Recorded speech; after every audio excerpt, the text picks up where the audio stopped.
Hello and welcome back to another Blu-ray review.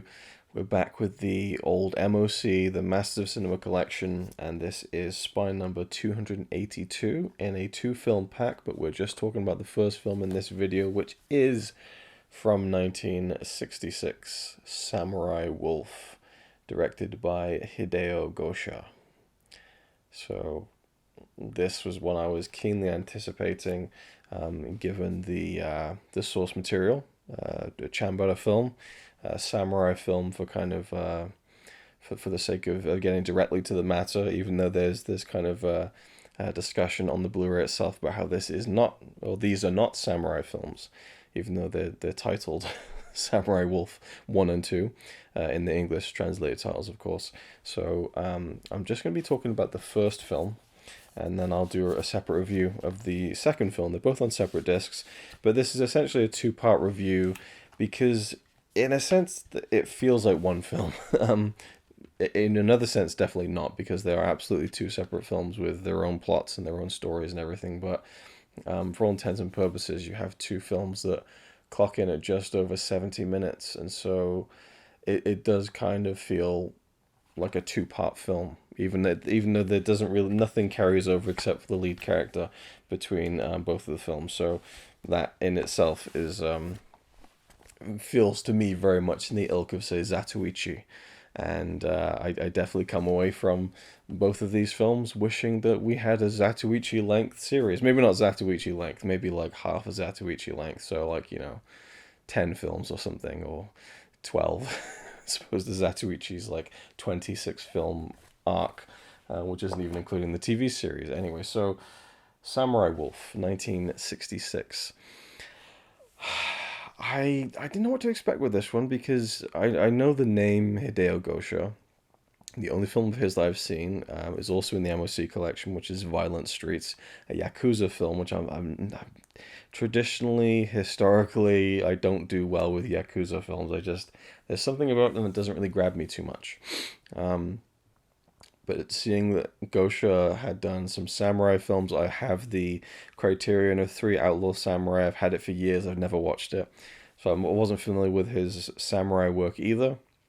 And so going into this, I really didn't quite know what to expect. But I was very happy to see that they were both 70-minute films.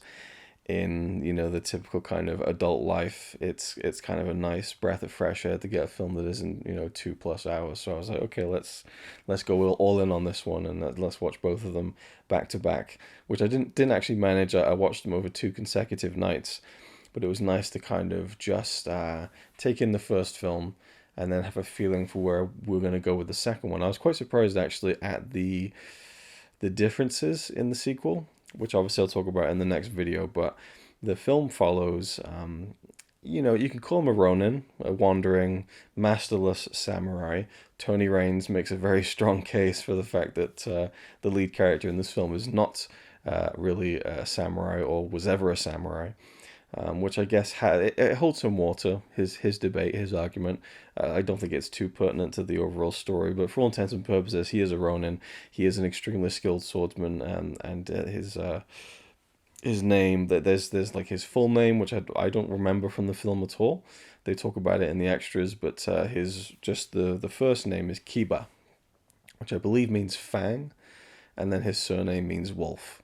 Which I think Jasper Sharp points out in his commentary on the second film that it's a completely ridiculous name that no one would ever have. But Kiba, or the Furious Wolf, as he calls himself, or the Angry Wolf, he is this very skilled swordsman, and we see right at the beginning, and I never really made this comparison in my mind, really the kind of bringing the animal side into the character Samurai Wolf, which is pointed out in the commentary on the first film, is about how he is kind of going to devouring these meals at the beginning of the film. He's gorging on them, he's having meal after meal after meal, and he kind of screws over this old woman who gives him all this food, and he says, how much is that going to cost? Well, it's a lot of money. Well, I don't have any money.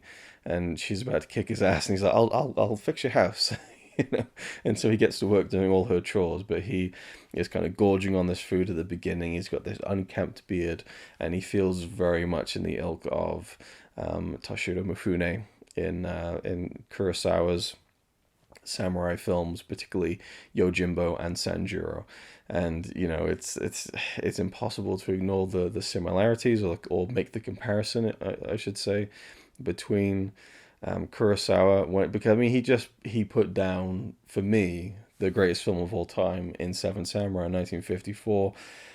That's the standard bearer for me for cinema. I've yet to see a film that I would call greater than that, and it's been 13 years now since I saw that film. So I'm over a decade in now, and I still have not seen a film that I would say is a quote unquote greater film than Seven Samurai. And so, following that up with things like Throne of Blood, or Hidden Fortress to some extent, and then Yojimbo, Sanjuro, just absolute classics of the genre. So there's no way you would have a film like this where you have a Ronin, a masterless samurai, so to speak, in maybe not in name, but in feel and in action, who's wandering, comes to a small town, gets involved in kind of a petty dispute, and without really having any allegiance to any particular person or group or clan, he decides to help who he believes are the people who need help, and decides to fight for a righteous cause. It's a very classical story, and actually has a huge feel of the spaghetti western. I really enjoyed that because in Yojimbo and Sanjuro, you absolutely have a western influence. In fact, through a lot of Kurosawa's films, there is a western influence. And I almost feel bad going into talking about Kurosawa, and it's actually something that is mentioned in the booklet, which I think is really interesting. The article, the essay in the booklet for this release is really about Kurosawa, and how the kind of the branding of Kurosawa as we Westerners see Japanese cinema through the lens of Kurosawa, how his legend, and how his master works, and kind of his almost vice like grip on the kind of Japanese film history, that people tend to, it just overshadows everything and obscures more than it should, films like this, because you say, well, who did this? What was the Kurosawa films? That's kind of the standard bearer of samurai movies, chambara movies. You look at stuff like Kurosawa, and there are other big kind of name directors. And I find it's an interesting topic, I think, and it happens elsewhere, and you tend to almost pigeonhole an entire country under one director. And I guess that happens if you don't look too much deeper than, and I'm guilty of it. When I first got into Japanese films, Kurosawa was kind of like the main focus for me. But I think it's a great way it's a gateway director in a sense. But with this film, I feel the Kurosawa touch. I feel the Kurosawa influence. There's an interview on the disc. I guess I'm just going into the extras as I'm going at a free flow. I guess we're just going to stick right in with this. There's a great interview on the Blu-ray on the first disc with Hideo Gosha's daughter. And she talks about how her father was a huge admirer of Kurosawa, but also he was a huge fan of Clint Eastwood and the spaghetti western. And so, as I was saying, you can just feel the western influence in Kurosawa's films, which I believe he was kind of looked down upon at a certain point in time for having that kind of western feel to his movies. But then you have Yojimbo kind of influencing Sergio Leone when he made Fistful of Dollars, which completely ripped off Yojimbo, and then you have Fistful of Dollars influencing Hideo Gosha while he's making Samurai Wolf, and how he also has the influence of Kurosawa. So it's just a weird thing, like the snake eating its own tail, its own head. It's all kind of the influences are wrapping over themselves and kind of imploding and exploding all over the screen, and you get Samurai Wolf, which also has its own kind of experimental feel at times. Tony Raines talks about how these are essentially B movies, and so directors of B movies would get more latitude, they would get more freedom to kind of play around with things, whereas the A movies, the A pictures, it would be difficult to get some of those ideas across the front office of those studios, because those are the kind of movies that they're banking everything on, whereas the B movies are there to kind of churn out, make money. And so you can kind of, maybe just throw in a few more interesting things, and maybe have a bit more freedom and more creative license to kind of play around with the form of what you're doing. And I feel like that comes across greatly in this film because the key kind of signature stylistic flourish of Samurai Wolf is in the action sequences.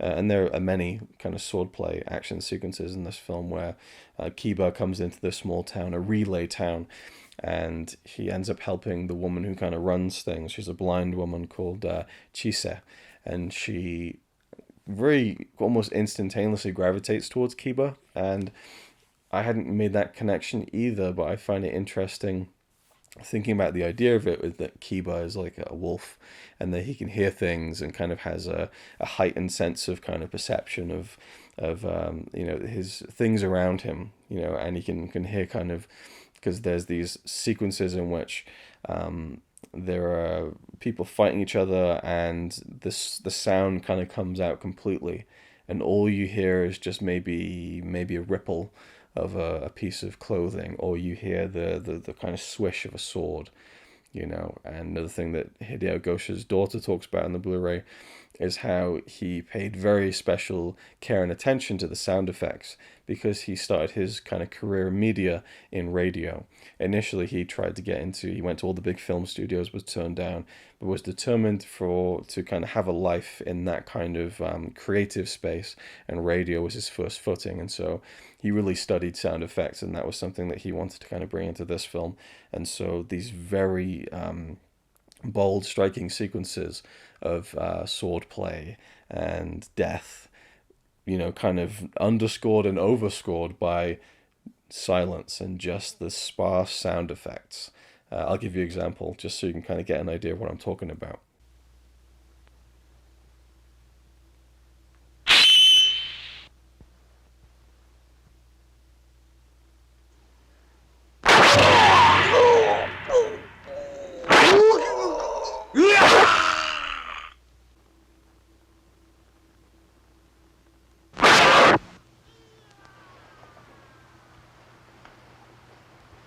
And I just think it really grabs you, and it's kind of glimmers of things that I've seen and heard before, but it was really effective. I really thought that it really drew me in.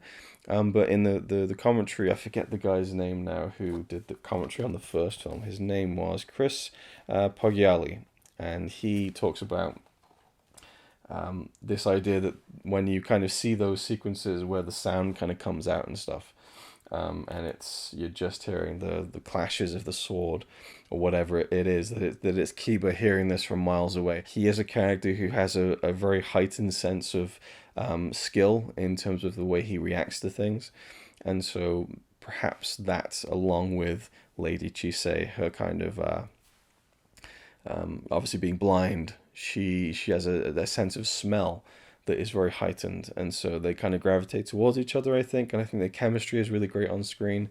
There's a great sequence where she gives him a bath and says, I can smell that you smell really bad, but you can tell she really likes him almost instantly again, in the way that she puts her hand on his face so that she can know what he looks like or feels like, which comes into play in the ending. It's kind of one of those classic Chekhov's gun situations where that gets paid off later on, where she kind of feels that it's him by kind of touching his face. I like that touch, no pun intended, very much. And the scene with the bath where he's very bashful about it, even though she's blind, he still feels kind of uncomfortable and doesn't want to take advantage of the situation. So while he is this kind of scruffy, unkempt, kind of erasable kind of character, you can tell there's at least there's some honor there, and there is a good heart inside there, even though he is a killer.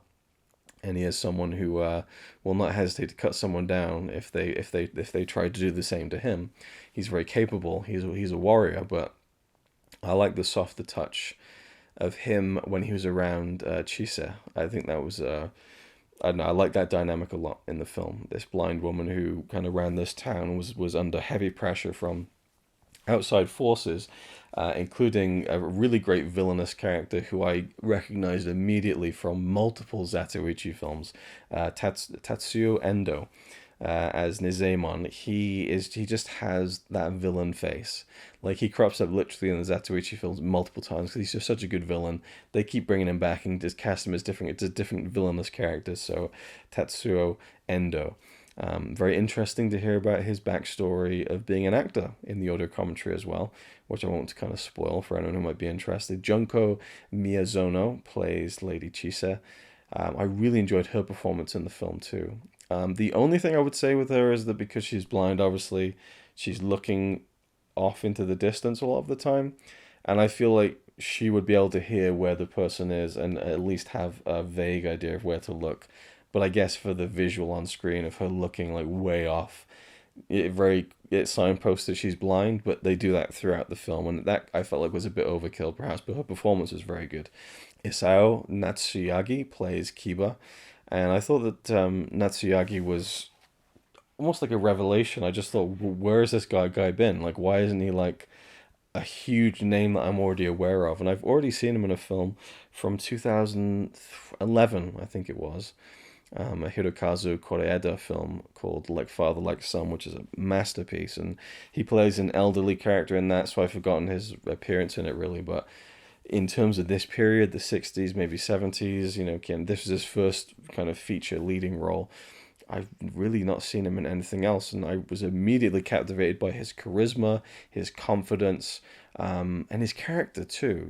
Just I don't know, he feels a bit more rough around the edges than his Atuichi type. He's not as, I don't know, world weary at the same time. He's quite a younger character, whereas Mifune's, Sanjuro is again a bit older and a bit wiser perhaps. But this kind of furious wolf character was just really fun to watch, and it's the characters that make the movies a lot of the time, and I feel like this one really lays a nice foundation of kind of stylized action over the top of a familiar story, yes, but the real kind of the pillars of everything are the characters, and I think they're really good. Lady Chise, of course, Kiba, and the Tatsuyando's character Nizamon, he's not in it very much. I mean, he serves his purpose well. It's a very perfunctory kind of villainous role, but the main kind of antagonist in a way is Sanai Akizuki, played by Yohei Uchida, and Akizuki is a very I don't know, he has a very firm, solid feeling to him. He's this, probably Ronin character as well, a very skilled swordsman, and he becomes very quickly a problem for Kiba. And I love how it's that kind of traditional thing where these two characters meet in a duel, and it gets kind of called off right when it's getting good, and it's like we'll revisit this at a later date, or as Stone Cold Steve Austin said in his first Cold Plunge video a few weeks ago, I'm gonna revisit that motherfucker. Ha ha! Son of a bitch! Ha! Ha ha ha ha! Oh! Gonna revisit this motherfucker. So they have the duel, and it's I'm gonna revisit that motherfucker. So about another 30 minutes down the line of the movie, we get Kiba and Akizuki in this final climactic showdown. But I liked the tease of it halfway through, and I also liked some of the other kind of villainous characters who seem like they might be bigger deals than they actually are. There's a kind of mute character who has a monkey on his shoulder. There's just these nice details in there, and again, being like an hour and 12 minutes or whatever, it packs in a lot. And I will say there's a few bits and pieces where like, oh, who are these people again? Like I feel like there's a little sloppiness in some of the moves from scene to scene, but the main thrust of it is very clear. And I just loved the Kiba character and the dynamic with Chise, and then the kind of building to this climactic finish with Akizuki. I don't know, there's just a really fun final duel, and there's a real like just badass moment because there's a big fight at the end of the film. Lots of people involved, just great action. I really just loved the way that it's all staged, and the feeling of this small stake story in this kind of small, backroads town in the middle of nowhere, really, where a lot of gold is at stake, and this relay town, and the kind of power that Chise has is coveted by Nizamon, and so it's like there's a lot of worth and kind of power in this very small place. So maybe the stakes are not small, but the kind of the setting is small, and it kind of can flower out into bigger things. I like just the feel of it, the feel of everything. That is to do with the location, photography as well, the cinematography. There's some great flourishes in there. They're shot with the sword and the framing of Chisei in the sword as he's talking, and then reverse it back again. It's just cool things like that that really make a mark and make the film striking visually. And so for me, it just ticked so many boxes of things that I like. Even the score feels reminiscent of spaghetti western, so you're feeling that kind of influence seeping into it too. But there were real moments in this where just the costumes, the sets, the way that the film looked, the black and white photography, it reminded me of how solid and believable Kurosawa's depictions of feudal era Japan are. Now, granted, go back to like Seven Samurai. I believe that's set in like the 1500s. This is set in the 1800s, but the same rule applies really, where I just feel like everything feels legitimate. Like it really feels authentic to a time period where cinema didn't exist. And that is even more enjoyable to me when it pulls it off that kind of soundly. So yeah, I just thought that part of the film worked really well too. And as I was kind of about to say and then got cut off because I had so many other things to say, right at the end of the film, Akizuki, he's kind of hurt. And so when we get to this final showdown, it's not with our villain at full capacity. And it's this badass thing where Kiba's like, hang on, hold on a second. And he ties his hand down so that he's only got one arm to use. It's just a fucking badass moment. I don't care. Like, I just loved it. I thought, this is fucking cool. Like, you got this guy who's like probably going to kill you, and you have the honor of kind of combat and of swordplay to go, nah, you know what, we're going to even the playing field here. I'm going to give myself a disadvantage so that the way we play is more or less fair, even in a game of death. I thought that was awesome, and it made the fight more interesting, and it made it more tense, and the way that Gosha is framing it is kind of different. Like, there's moments where I'm into what they're doing and the sword play, and then he'll kind of frame them behind a post, and so you can kind of you want to kind of almost creep around and kind of move the what's going on.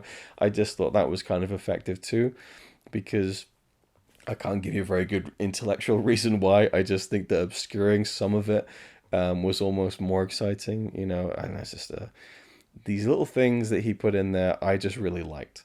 And I've seen some reviews of the film that kind of call this, maybe a bit of a kind of, just playing around with, experimental ideas and things. But I think it all really comes together nicely. The only thing I can say against the film is that you don't have a deep characterization of, say, your lead character. We know nothing about Kiba. He never talks about his backstory, and I assume that would be the same with the sequel. This is just kind of a conduit for this story. He's just a vessel, Kiba. He is who he is, and we don't go any deeper than that, and we don't really peel the layers back. And there's a little hint of like, will he settle down? Will he kind of stay in that town? But you can probably guess where the finale is going, and it very much ends like all of these styles of films do. So my only kind of, it's not even a criticism, but the only thing that stops this from me for being like a 5-star film is that it doesn't have the deeper resonance of a character arc for our hero. Whereas there is more revealed for Akizuki and for Chise, and there are twists and turns along the way. So there's a twist maybe about 40 minutes into the film, and I was like, oh, like it hooked me in, man. There were some really cool little bits in there that I thought were really effective. And there's so much more about it that I could talk about. And it's a very compact, kind of concise, conservative film. Like, it just really, it rips, So for me, I loved it. I thought it was fantastic. I really cannot really speak highly enough about it. It was a big surprise to me. I was hoping I'd enjoy it. I thought it would be a nice kind of pulpy, 70-minute samurai movie. And it kind of is, and it kind of isn't. It's kind of more than that, I feel. And I guess I do agree with Tony Raines that it's not really a traditional samurai film, but it has all the hallmarks. So I don't think you could be chastised too much for calling it a samurai movie. Hey, it's called Samurai Wolf, right? So the extras for the first film, because this is interesting. We'll go with the audio commentary by film historian and writer Chris Poggiali. This was a rough one to begin with, I have to say. Um, and I feel bad for saying that. I feel bad for saying the word rough because it isn't rough. It isn't a rough commentary. But I just felt like at the beginning I thought, oh no. um, and I don't. Maybe I've been spoiled by really good commentators on the Blu-rays that I've reviewed for Eureka for the past year or so. But at the beginning, he's just kind of talking about what's happening in the scene, and I'm like, well, this is gonna get old real fast. Like, it's gonna be tedious if it's just him kind of talking about what's happening on screen. And then he gets into some more detail, and then at one point he says, "Oh, there's this article about Hideo Gosha that's online. You can go to this website and read it." I'm just gonna quote some of it now, and I just suddenly thought, "Holy shit!" Like the whole rest of this commentary is going to be him just reading out an essay. But to be fair, I mean, number one, full citation, told you who wrote it, where you can find it. But it was literally like a few lines that he quoted from. And after that, I feel like it got a lot better, and he really dug into a lot of interesting things that were slightly pertinent to the film, but also were just interesting in and of themselves, I think. He talked very much about how Hawaii is the biggest export for, I think it's Japanese. I don't know if it was Toei specifically who made this film.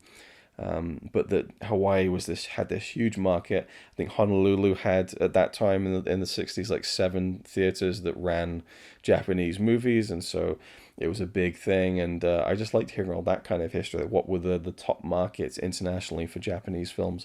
That stuff was really interesting to me. And so I don't know why I started off by saying this is a rough one. I can't really go back and refilm that, but to start with, I felt like it was a rough one. To start with, I was like, oh no. Um, but it got a lot better as it went on, I have to say. And I found more interesting details as we kind of went along.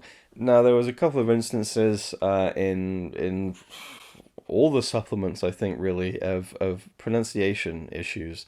Because, in particular, Lady Chise, that's how I would naturally pronounce it. I believe in Chris's commentary, he calls her Hise, so without the C, so there's not a ch at the beginning, even though it's Chise. I would go for Chise. I did message Daisuke Beppu, our good friend of the channel. He didn't reply in time, and I was kind of short on time anyway, so it's fine. So I don't have an answer yet on that specifically. But then in the second commentary on the second film by Jasper Sharp, I believe he calls her it's like Cheesy or Cheesy. I don't know. So it's just like, oh my god, I don't know. And it bugs me, even though it shouldn't, and no one's going to police. Well, actually, people do try and police my attempts at Japanese pronunciation sometimes, but I have a feeling it won't happen here. That was just one of my feelings of the commentaries. Was like, there's differing pronunciations for different things, and then you get to Tony Raines, and then it's a whole other kettle of fish, and who do I trust more? Anyway, so the commentary by Chris Poggiali, I did enjoy it as it went on, and I enjoyed hearing more about the history of the certain actors and things. Just at the beginning, I guess, I don't know, maybe it was a rough start or whatever. And there was another little tiny thing, a couple of like dropouts near the first half of the commentary, where what he was saying was distorted slightly, as if it was recorded over the internet and not a local recording, which seemed weird. But it only happened a couple of times. I doubt anyone would ever notice it. It's just me being a stickler for details like that. Anyway, I did like the commentary, and I feel bad for saying it's a rough one. I'm just gonna keep stuck on that now because I feel bad about it. But not a great commentary, but I did enjoy it more as it went on, and I would listen to another commentary by him. The other extra is a video extra, which is called Outlaw Director, an interview with Tomoe Gosha, who is the daughter of Hideo Gosha. And Tomoe, she talks about her father's career and how he was the first Japanese director to go from TV to filmmaking, to making movies, the cinematic features. And that was a big step at the time, and actually a step that he was ridiculed for. He was working at Fuji TV and made the move to make a feature length version of the very successful TV show he'd been working on called Three Outlaw Samurai. So he decided to do that, and was, there was a lack of respect there, and it kind of went both ways. He would go to make a movie, and they'd feel like, here's this TV guy who thinks he can do what we do. Then he'd go back to making TV, and they'd say, oh, this big shot film director thinks he's going to come back. So it was very difficult for him. Apparently there's a story where someone tried to drop a light on his head, but he persevered, and he was not one to back down from that kind of adversity. And the 12 of the 24 films that he directed in his career were made while he was also a TV director. So he was incredibly busy, and she talks about how her father was barely home. Although there are kind of fond memories, particularly of the Samurai Wolf movies and some of the actors who were in those films staying at her house and stuff, and even the lead actor Isao Natsuyagi kind of coming over to practice swordplay with her and practicing on his own and stuff. And he was very adept at kind of the physical side of things and martial arts, which shows in the film, I think. But a really wonderful feature featurette that kind of shows clips from both movies as she's talking as well, and kind of, so there's a nice visual presentation there along with her interview, which is done specifically for this release. And it's just nice to kind of get a child's perspective, even though she's an older woman at this point in her life, but to kind of get someone talking about their parent, and to get that kind of perspective, I think is really cool and kind of different. You don't get a lot of it. But when you do, I think it really stands out from just like a critic talking about kind of someone's career. It's someone who knew them better than probably most people, and also a different perspective of looking at your parent as this kind of figure, because in a way she's holding and flying the flag for his kind of legacy. And so I thought that was really cool, and I really liked it. And she talks about some of the things I've already mentioned earlier on in the video, and so I thought it was a great piece. So those are the extras on the first disc. You get the commentary, and you get the interview with his daughter. One really great extra, and one very good commentary that could have been better maybe. Man, I feel like a shithead. I don't know what it is. Chris, if you ever watch this, I'm sorry. It's just one of those things where at first I just felt like, oh, this isn't going to be that good, and just that whole thing. I'm going to read from this essay now. But it was just a couple of lines, and what's really funny about that, and we'll end this part of the review on this film with this note. When he talks about that specific article about the life of Hideo Gosha, and he's going to quote some of it, and he quotes just a few lines which make sense, and kind of go into his kind of his discussion on Kiba as this kind of animalistic character, the zoomorphism of the thing. In the commentary for Samurai Wolf 2 with Jasper Sharp, he talks about the same thing and quotes the same article. So clearly it's and quotes the same thing that they're talking about. So great minds think alike, I guess. Anyway, that was my thoughts on Samurai Wolf. I loved the film. I just keep going into it. I love the sequence with the koto, I think it's called, where Chisei is kind of plucking at this instrument, and it kind of plays into the story. I just love it. I really love the film, and that's pretty much it. I'll leave it there. Thanks for watching. Stay tuned for my review of part 2 of Samurai Wolf 2. I'll see you in that review. And again, thank you for watching. And again, sorry, Chris Poggiali, for being a shithead and saying your commentary was a rough one when it really wasn't. That's just what I thought at the beginning. I might have saved that. I might have not. Either way, I'll see you next time.